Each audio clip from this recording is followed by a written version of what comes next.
Hi, another lovely family meal is chili con carne. We love spices in our house, so chili con carne just hits the spot every week. I'll be serving it with some wholemeal pita breads and some whole grain rice. So let's go through the ingredients. The ingredients for the chili con carne are beef mince, that's about 750 grams. We've got a tin of chopped tomatoes, a tin of red kidney beans. I tend to get them in water. I think you can get them in some sort of syrup as well, but I find these ones tastier. Some chili flakes, now, or crushed chilies. They're not essential, but by goodness do they pack a punch when you bite into them. So I rather like just a few of those. Some paprika, again, not essential, but it adds a lovely smoky flavour to the chili. And then, won't be surprised to know we put chili powder in there. I've got about half a pint of beef stock. That's half a red pepper. That's another ingredient that isn't essential for this meal, but I've got one in the fridge, so I thought I'd pop it in. I've got one chopped up onion. That's actually frozen onion, so I'm going to cook it from frozen, but it's the equivalent to one onion. And we've got about a tablespoon of corn flour in here. And last but not least, I've got some tomato puree. We're going to put a couple of tablespoons of that in. It's going to be served alongside some wholemeal pita breads. I've just got those out of the freezer. They will just defrost in the next sort of half an hour whilst I cook the meal, and also some whole grain rice. This bag is just amazing. It's a 3 kilogram bag, which I think I got from the co-op, and it literally was a couple of pounds, and it just seems to go on forever. So that's a really good purchase to have in the store cupboard. Right, I'm going to start by frying up the onions and red pepper, and then we'll add the meat. To start with, I've put 2 tablespoons of olive oil into a large based pan. You can use any sort of sunflower oil or vegetable oil, that's absolutely fine. So this is going to spit a bit because these are frozen onions.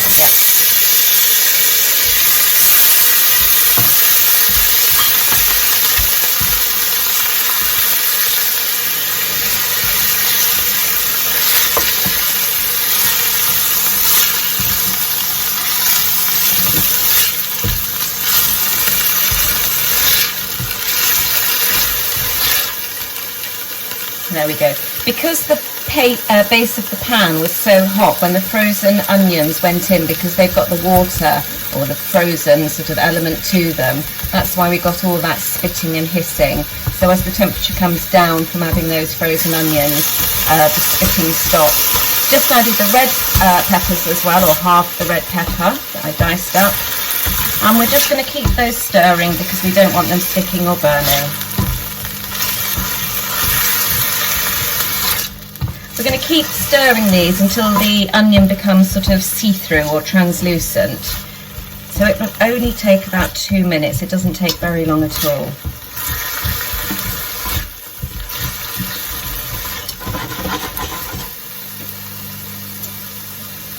They're cooking beautifully and they already smell delicious. Okay, those onions are really starting to cook through nicely now. So to this, I'm going to add the beef mince.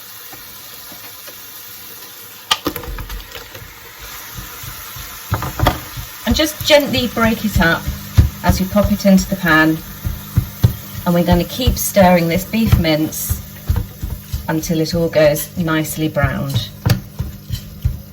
So this is on a medium heat at the moment. I might just put it up slightly whilst we brown off that mince.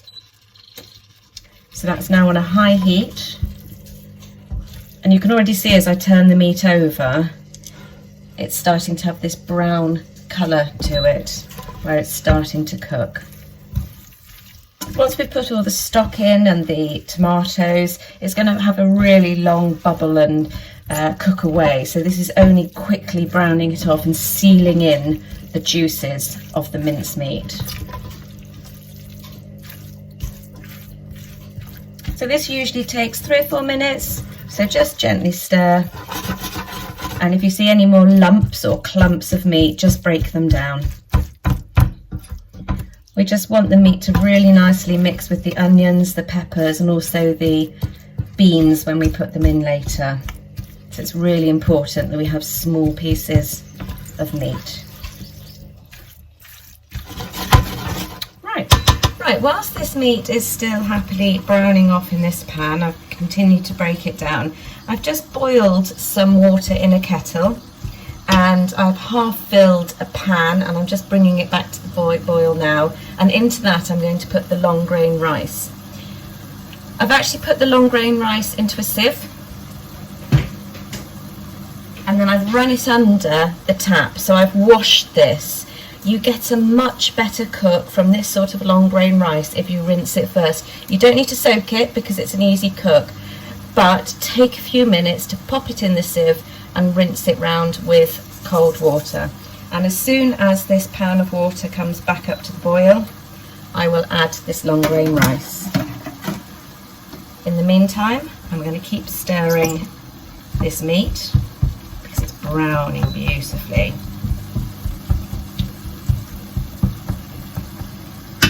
Here we go, that's really starting to bubble up now. In fact, I put that on to get a really, really strong bubble. All you need to do is make sure that all the rice is submerged in water. So once I put this in, if the water doesn't cover the rice, I will get some more boiling water from the kettle and just cover it. And then it cooks for about 25 minutes. I'm quite generous with the servings of rice because I tend to find that if there is too much, I'll just pop it in a Tupperware box and put something with it for tomorrow lunchtime. So I could quite easily put some carrots and some sweet corn and some peppers with it and have it as a lovely sort of mixed vegetable rice salad. So never be afraid of cooking too much rice. There we go, we've got a really good boil here now. So this rice that's been rinsed in cold water is going in, and we shall leave it in there. We'll bring it back up to the boil and allow it to cook for about 25 minutes to half an hour. Right, so this meat's all beautifully brown now, so we're going to add a few more ingredients. To start with, we're going to add some paprika. If you don't have the paprika, that's absolutely fine. You don't have to have the paprika, it's just a lovely warming flavour. So I would say about a teaspoon of paprika. Chili, this is a mild chili, so I'll probably go for about a teaspoon of that one as well. If there's not enough spice in it, you can add it at a later moment in the cooking process, but it doesn't have the same depth of flavour, so I really recommend trying to get the measurements right this time at this stage of cooking. And then I'm going to add, probably a third of a teaspoon of crushed chilies. My husband supposedly doesn't like spicy food, yet every time I serve this dish he absolutely loves it, so I've never quite figured that out. But I never like to put too much chilli in because I really don't want to put him off, because it's one of my favourite dinners. Okay, at the same time we're going to add about 2 tablespoons of tomato puree. Again, I've cooked this without tomato puree before, but it does give a nicer richness to the sauce that the meat's in if you do include the tomato puree. So just mix that through. Now I've got it on really low heat now, so it's only on number 3, and we're just going to gently let those spices and that tomato paste soak into that meat before we add anything further. Right, the rice is really bubbling away now, so I'm going to reduce the heat and let that cook for about 25 minutes to half an hour. So this chilli, to thicken up the sauce that it's in and add a really lovely glossy feel to the tomato-based mixture, I tend to add some corn flour. So whilst those flavours of the spices are all absorbed by that meat and the onion and the peppers, I'm going to just turn my attention to this corn flour now. This actually will thicken the stock and the tomato base, and it will also add a lovely glossiness to the sauce. So when you serve the chilli on the plate, you'll see a really lovely shine.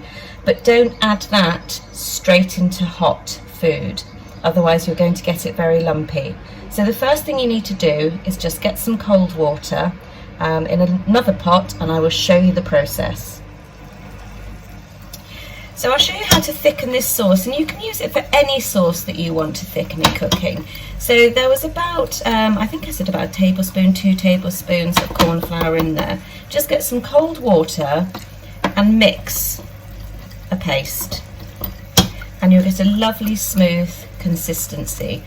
If you add this again to something hot, it can go very, very lumpy very quickly. So what I tend to do, and I'd recommend you do this as well, is you take your warm stock that you've already prepared and add a little bit of the warm stock to the corn flour. Now that's slightly warm, you won't have any issues with it going lumpy in the pan. So let's put that in now. And that just combines perfectly straight away, and it will start to thicken, and actually straight away those meat juices aren't as runny as they were. Look, we're getting a clean pan when we wipe the base of it now, whereas before we did have a lot of meat juices running all over the place, and that's just because the corn flour has instantly thickened all the meat juices. So whilst we've got the stock here, let's put the rest of it in, just make sure it's combined really well. I'm sorry if you can hear the washing machine in the background. Seems to be every time I start cooking, it decides to go onto a really, really noisy spin. Right, now I haven't used a stock cube here, I used a little stock pot, but that's only because my daughter can't eat wheat, so that's a stock pot with no wheat in it. But a normal stock cube from anywhere is absolutely fine, but you'll only need one, because the overriding flavour needs to be the spices, not just the beefiness. What you don't want is chili con carne in a gravy flavour. Well, I don't know, perhaps you might like that. Who am I to say?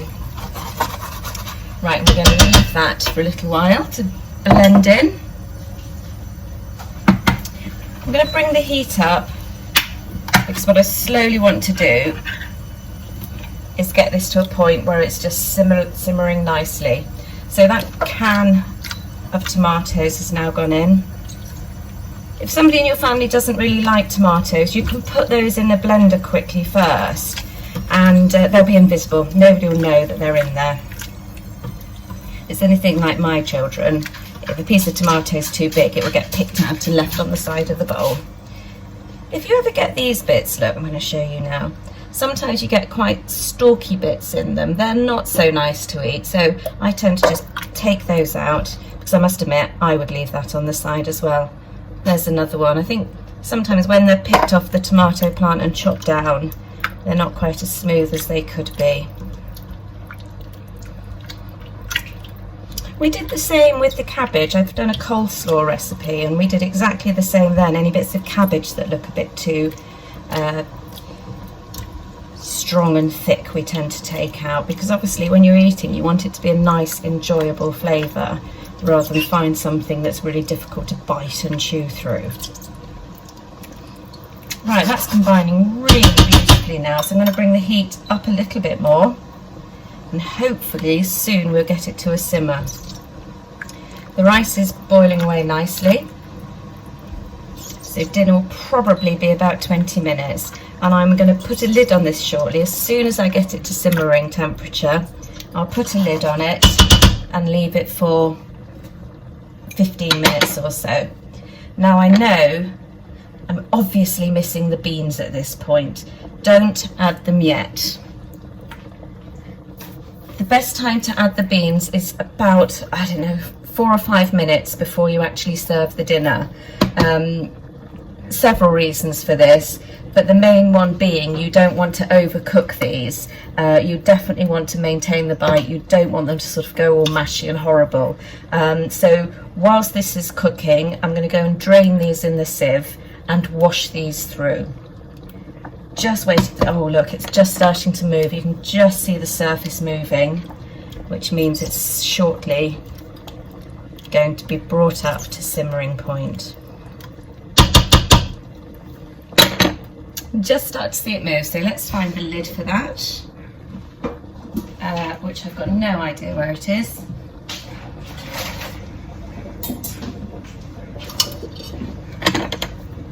There we go.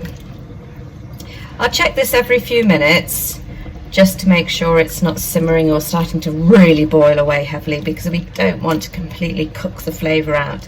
We just do want a gentle little simmer.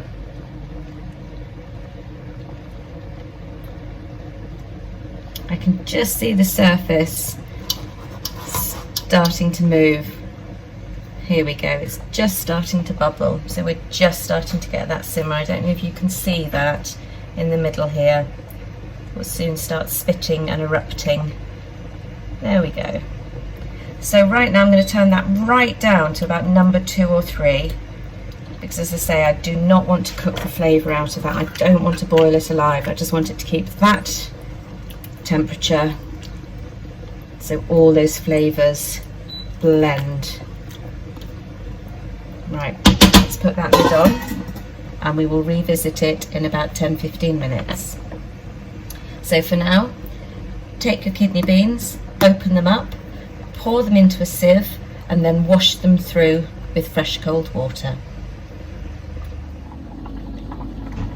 So the rice is nearly ready. Never let that water dry out in there. So if it looks like most of the boiling water is absorbed, add more boiling water, otherwise the rice will dry out, it will stick to the bottom of your pan and it will burn. And burnt rice on a pan is a nightmare to get rid of. Trust me, I've done it many times. So the rice will be about ready in about 2 or 3 minutes. So I'm just going to take these kidney beans that I had drained in a sieve and I've washed them through with fresh cold water, and I'm going to turn those beans in through that mincy mixture. If your sauce isn't glossy and thick enough, if it's a little bit too runny, you can easily put some more of that corn flour mixture into it. But remember, do the same again. Corn flour into a little bowl, add some cold water and make a little paste, then add some of the warm sauce to the corn flour and then pour the warm mixture in, because you really don't want to spoil your chilli with a lumpy sauce. Okay, so whilst that rice just finishes off cooking, I'm going to leave that for 3 or 4 minutes to warm those kidney beans through. So there's the finished meal. We've got chili con carne with whole grain rice. I've also put these little wholemeal pita breads alongside it as well. And I love pitas with chili, because once you've mixed all this chili and rice together, you can get basically a little pocket of, let's see if you can see that. There we go, you can get a little pocket and shove all your rice and chili in there and just eat it from the little pita bread. So it's nutritionally fantastic, really will fill you up, it's good fun, and it's really delicious.